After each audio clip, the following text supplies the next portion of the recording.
Donc maintenant, pour la troisième partie de cette émission, les à côté de la CAN, les informations aussi. Et puis tiens, nous allons partir au Bénin. Bénin qui s'est qualifié face au Maroc. Et je vous rappelle, nos invités sont toujours avec nous. Zico Toumba, ancien pro de la RDC, et Sami Mochtabi. Alors Zico, je voulais vous demander comment se porte le football dans son ensemble en RDC aujourd'hui. Aujourd'hui, à part les grands clubs comme aujourd'hui TP Mazembe ou l'ASV Club, l'AS Vita, l'AS Vita, voilà, bon, dont justement Florent Ibenge est encore entraîneur là-bas. C'est des clubs qui essaient de bien travailler et tout ça. Mais aujourd'hui, je trouve qu'on n'est pas encore assez professionnel et on ne travaille pas assez. Et les académies, il y en a? Il y a des petites académies, mais c'est pas vraiment bien organisé. Et aujourd'hui, on a abandonné le football des jeunes.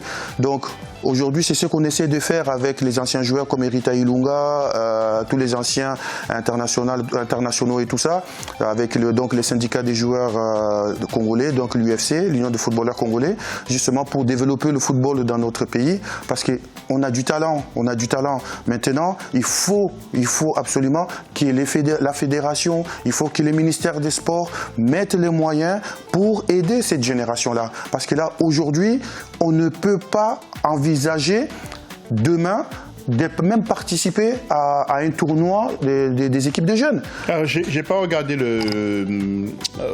les joueurs. Avec quel club ils sont tous attachés, mais ça signifie que la RDC est obligé de les puiser à l'extérieur pour intervenir. Aujourd'hui, oui, parce que bon, les joueurs, on en a parlé tout à l'heure avec la formation à la française, vous avez les binationaux et tout ça, on est bien obligé un peu de faire ce mixage-là, mais je pense qu'au sein même du pays, l'Algérie qui a bien compris le système, parce qu'il y a beaucoup de joueurs qui jouent en équipe nationale d'Algérie qui sortent directement des académies là-bas, parce que les gens ont compris, ils commencent à travailler, ils ont mis les infrastructures en place pour justement aider cette jeunesse. Et je pense qu'aujourd'hui, que ce soit l'État congolais, que ce soit la fédération, doivent prendre ça en main.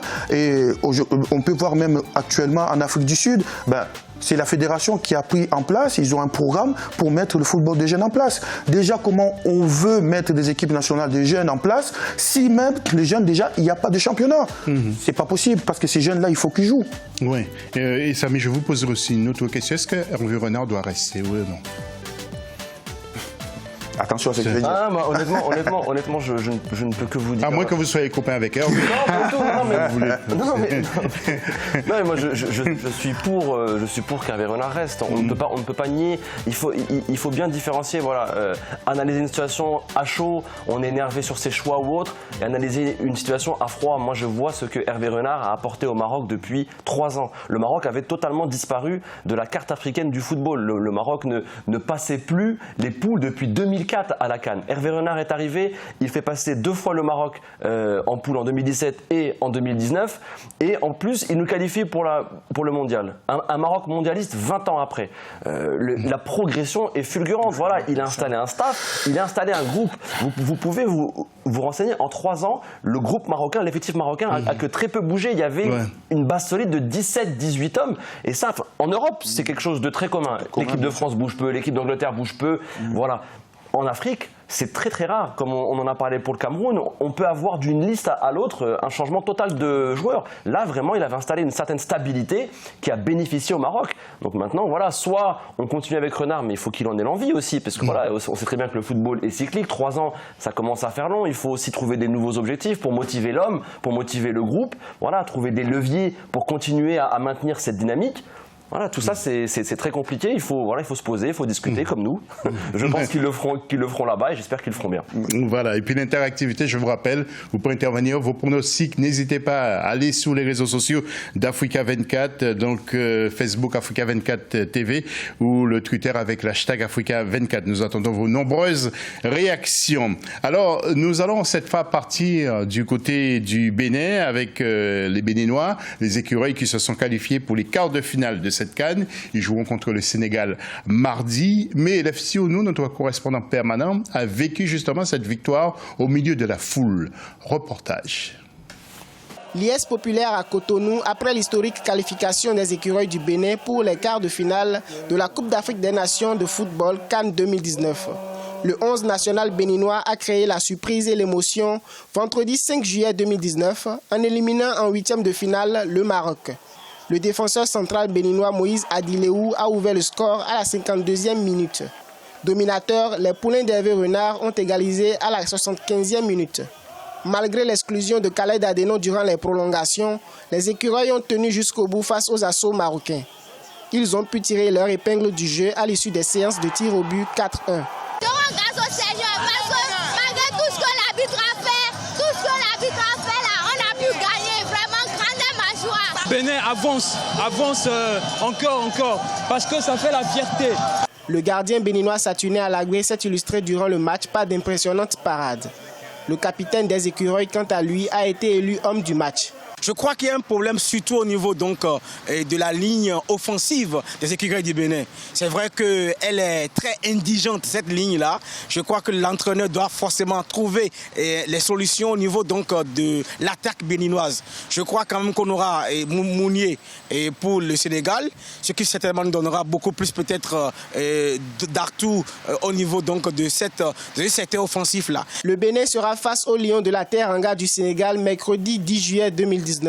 Ces derniers ont battu l'Ouganda 1-0 au cours de la deuxième affiche des huitièmes de finale. Oui, Zico, vous pensez que les hommes d'Aliou-Cissé vont faire de cadeaux ou pas aux Béninois? Ah non, je pense pas. Il n'y a pas de cadeau à faire à ce moment de la compétition. Même quand vous faites un match de foot en général, vous faites pas de cadeau. Je pense que le Sénégal, déjà, ils ont loupé de peu parce qu'ils se font éliminer au tir au but. Enfin, ils perdent au tir au but à la dernière CAN. Je pense qu'ils ont des ambitions pour aller loin. Ils ont l'équipe qu'il faut. Ils ont l'entraîneur qu'il faut. En tout cas, tout ce qu'ils sont en train de faire, de mettre en place, c'est assez cohérent, que ce soit sur le terrain ou en dehors du terrain. Donc aujourd'hui, je pense qu'ils sont assez armés pour aussi remporter cette CAN. Ils ne sont pas venus pour faire figuration, je ne pense pas. Ils ne vont pas faire des cadeaux. Avant de partir en Algérie, Samy, vous êtes du même avis que les Béninois vont souffrir devant les Sénégalais? Je pense que ça va être difficile de répéter deux fois la même situation. Être tant dominé et avoir aussi son paquet de chance pour pouvoir passer. Là, le Sénégal, je rejoins Zico, c'était pour moi même au départ de la compétition, l'équipe qui intrinsèquement poste par poste avait le meilleur effectif et de loin, franchement, si vous pouvez partir du gardien, bon là Mendy est blessé, mais du gardien jusqu'à l'attaque c'était du très haut niveau. Ça va être très dur pour le Bénin, même si ils ont l'air optimistes avec l'arrivée de Mounier, mais je pense que Mounier face à Koulibaly, le débat est clos. Oui. Et puis l'Algérie a attendu ce jour face à la Guinée, Conakry, la Guinée entraînée par Paul Put, qui a déjà conduit une équipe justement d'Afrique en finale de la CAN. C'était du côté de l'Afrique du Sud avec le Burkina Faso. Alors bien sûr, l'Algérie avec son nouvel entraîneur, Djebel Belmadi, qui avait été très critiqué au début et qui succède à Ali Lozic, mais aussi à comment il s'appelle, Rabat Madjer, zoom justement sur cette équipe des Fennecs avec la rédaction.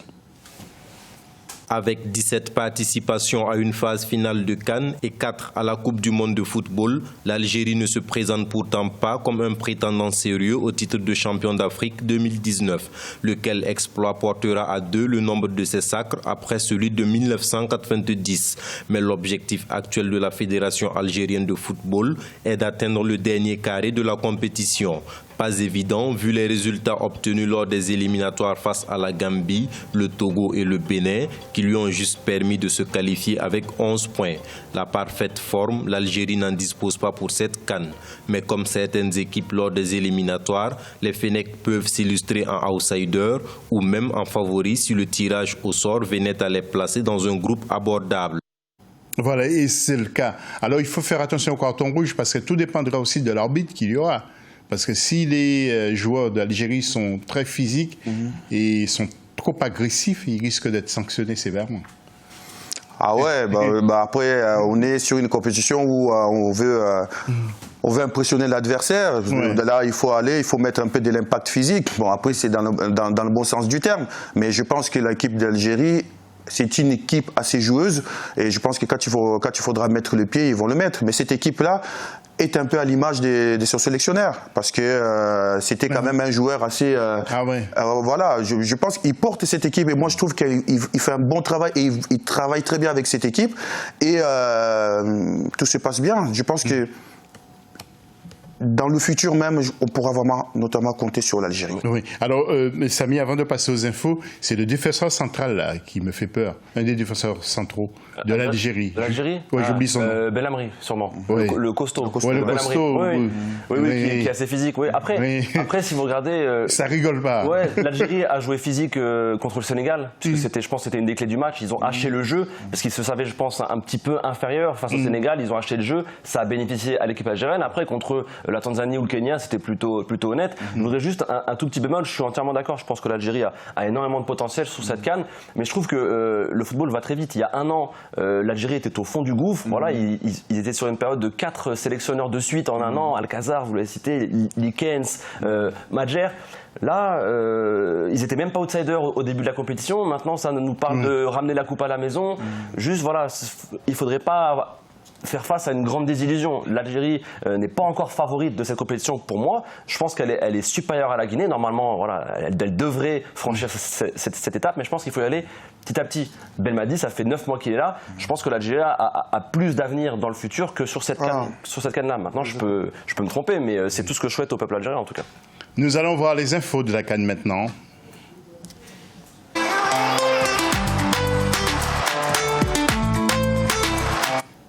Alors, l'énorme chute pour les Lions de l'Atlas, pourtant favoris de la compétition, éliminés, nous le rappelons, par le Bénin, 8e de finale de cette coupe. Une élimination précoce qui fait des vagues. Le sélectionneur Hervé Renard a dit « Ce groupe a été formidable, mais quand on est éliminé en 8e de finale pour le Maroc, c'est un échec et c'est moi qui dois assumer. Vous pouvez me tirer dessus, c'est comme ça. » Et puis la nouvelle génération marocaine, qui est rempli d'avenir, ou qui est plein d'avenir plutôt, devra encore patienter pour rééditer l'exploit de 1976, seul CAN remporté par les Lions de l'Atlas, donc à ce jour.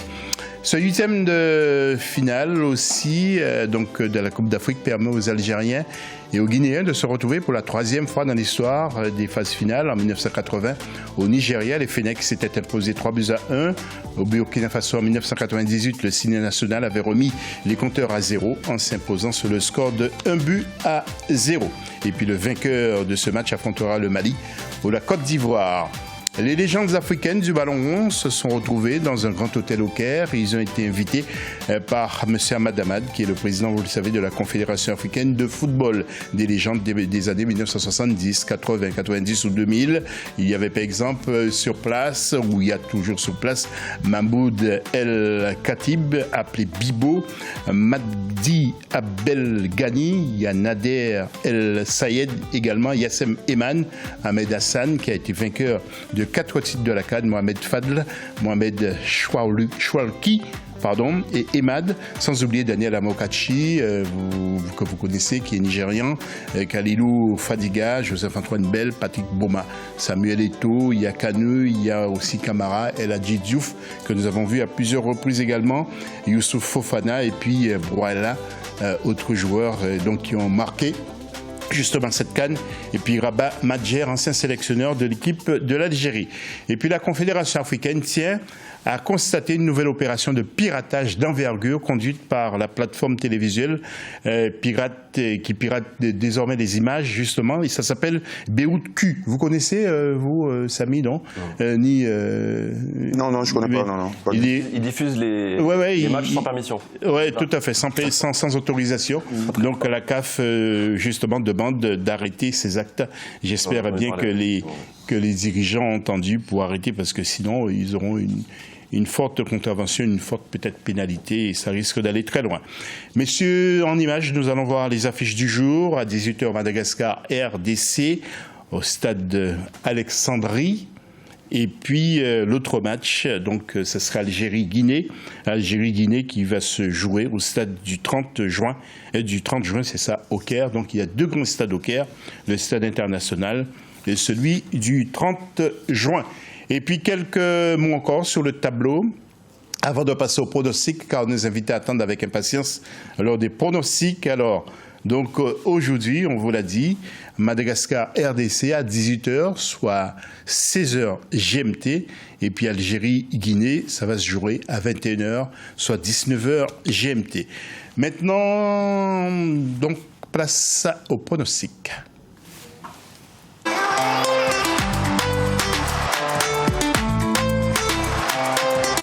Alors, nos pronostics, tiens, je vais commencer par Samy. Pourquoi pas. Samy, Madagascar, RDC. Pour vous voyez quel score? RDC 3-1. RDC 3-1. Donc, Madagascar va rentrer à la maison pour vous. Et Algérie-Guinée? Algérie 2-1. Algérie 2-1. Vous donnez un petit but quand même à la Guinée. C'est sympa. Zico, Madagascar, RDC? Madagascar RDC, donc moi je vois bien un petit 1-0, ça suffit. 1-0, je me contente de ça. Pour la RDC. Voilà. Et Algérie-Guinée? Algérie-Guinée, je vois 2-0 pour l'Algérie. 2-0 pour l'Algérie. D'accord. Pas de but pour la Guinée? Non. Voilà, bien messieurs, merci beaucoup pour votre intervention énergique et efficace, encore une fois donc sur Africa 24 TV pour cette CAN Total 2019 en Égypte. Dans quelques instants, nous aurons un nouveau journal sur les antennes d'Africa 24. Restez nos fidèles, on se retrouve demain à la même heure pour un nouveau numéro de ce magazine consacré à la CAN en Égypte. À très vite.